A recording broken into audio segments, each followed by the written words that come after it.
So it's actually, sticking out like this, not flat, okay? And his heels are sore all the time. And so any amount of that, it compounds for him, and he's sore, more sore and more sore and more sore. What he really needs is to be booted. Yeah. And I want to do some glue-ons on him, and I know everybody's really impatient about that, but I can't do it with all this rain. I totally understand and that. I can't really get him a good glue-on that's going to fit until I can get his toe backed up again just a little bit. But if I come out here and glue boots on him while his feet are this moist, they're going to stay on 2 or 3 days, and it's going to be a big. And the problem with that, so you're like, okay, so the boots fall off, whatever. The problem is that you're using a really strong adhesive to do that, and when those rip off prematurely, they're going to rip off a bunch of hoof wall. And so now, you've got a ripped up foot that you're going to try to reglue. Yeah. So I would rather, if you do it in the right circumstances, I can get him to stay on for 3 or 4 weeks. Okay. And my intention would be to get them on there, get them on good, and leave them on until they fall off on their own. Whether it's 3 weeks or 6 weeks or however long they'll stay on, leave them on. Because if we do that and they fall off on their own, they don't rip up the hoof wall, and I can come right back out here and glue another pet on. Glue-ons are not intended to be done repeatedly. They're a short-term fix, and so what I would like to do is be able to do 2, maybe 3 rounds of glue-ons on him. And the point is to get his heel protected from that constant ground contact bruising for some sort of extended period of time, to get him some relief and get the swelling reduced, and get him back to where he was before he was like this. He's never going to be sound. Everybody out there in the rescue world needs to understand, this horse will never be sound. Right. Unfortunately, what his heel pain has been going on too long, and it's too chronic. Even if, maybe if he was 3 or 4 years old and, he was at some fancy farm where we could constantly be working with his feet, maybe, but he's just got a lot of damage. He's actually reabsorbed a significant amount of calcification in his pasterns, but I think the amount that he has absorbed is about all he's going to absorb. But I do think, and it is a little frustrating for me, because if he were in a situation where he could be booted every day, we could just boot him. But the problem is with boots is you can't just put those on and leave them on for days at a time. Somebody would need to be a 12-12 thing. Either put them on in the morning and take them off at night, or put them on at night and take them off in the morning. Or even if we could, like, you came this morning and put his boots on, somebody came tomorrow and took them off. Right. Somebody came the next day and put his boots on. Worst case, yeah. You could do 24-24. But number one, the boots aren't going to last when you leave them on 24/7, and number two, it's not good for their feet to leave boots on 24/7. Sure. Because the glue-on shell, you realize, only covers the hoof wall. It doesn't come up over I the see. coronary Whereas the band. other one is going to cover the whole hoof. Yeah, it's going to cover the whole hoof. Well, I asked about that just the other day, and I found out that the reason is Michelle doesn't feel like she can commit to putting it on. Yeah, and I don't expect her to. And so, he's better off than he was. It's just, but, so the other issue, if you can sort of see where he's got this growth line right here. Yes.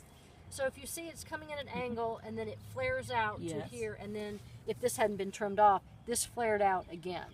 Okay? Yes. This happened when this was the line where he was when he first moved to this property. Okay?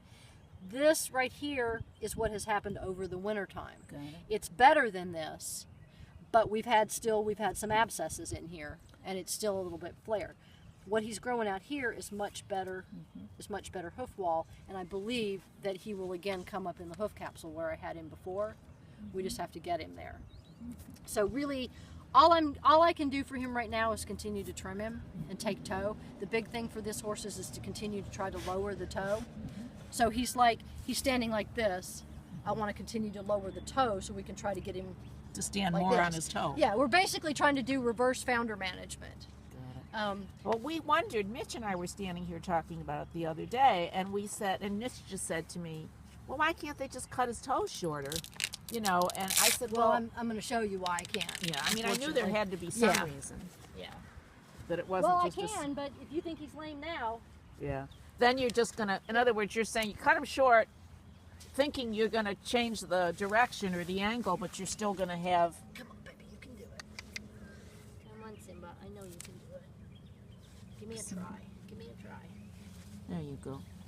Oop, there you go, babe. He has to make his mind up to Yeah. do it. Yeah. And then I he's don't cranky. want to do it, he says. I don't want to do it.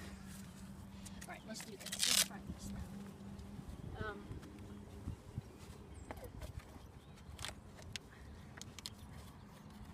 These feet are so clear right now. These feet are hurry. Stand on that. Stand on it. You know how to do it. There you go. You know how to do it. Can you try? Can you try? Can you try? Yeah.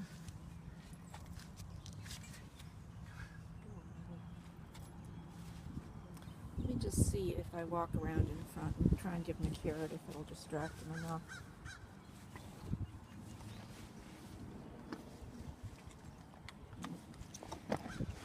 Not a bit.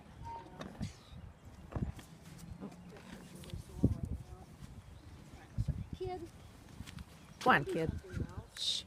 We all love you. We think you're very nice. Go do something else. We don't think you're very nice this morning, Mr. Stinkpot. Not this morning.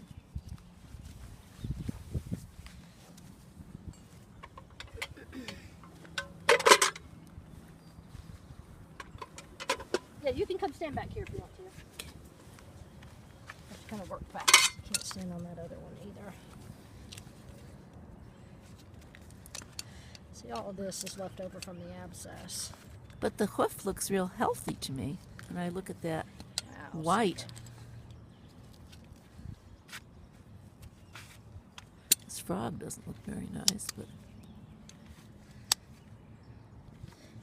So because he's so run forward, yes. I'm right here at the white line. This is Yes. all I can take.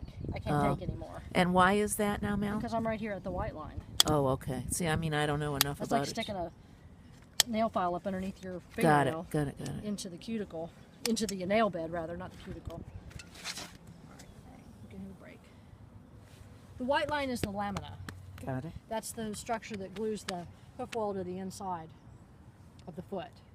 It's the glue that holds the whole foot together. It's live and it's very sensitive. So you can't get into that or the horse can't walk. It's like I said, it'd be like me ripping your fingernail up off of the nail bed. You wouldn't be able to touch your finger for weeks if I did So, that. do a lot of farriers just cut too short? Yeah, a lot of times when horses are lame from trimming, they'll be sore for 3 or 4 days afterward. Yes, because you've gotten too far up into the white line. Okay. And yes, when that's what happens when you get a hot nail. Okay, that's what a hot nail is. It got too close up into the lamina, I see. and it makes them sore. Yeah. All right, maybe this one more time.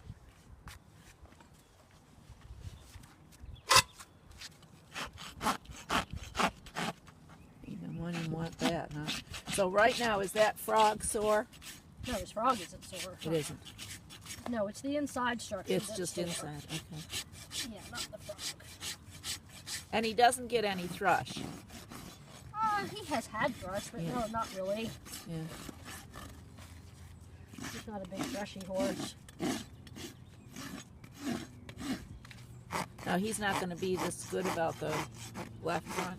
Well, I may not be able to get it done if he can't Yeah. stand on this one today. I was able to get it done last time, but lately it's been an every other trip thing. Really? Oh, all right, relax. Just relax. Poor I Simba. know. What? You know, given that you've got to try and do this, I mean, let's just say you weren't doing the boot thing and you were just trying to sort of rely on time and nature. Mhm. Would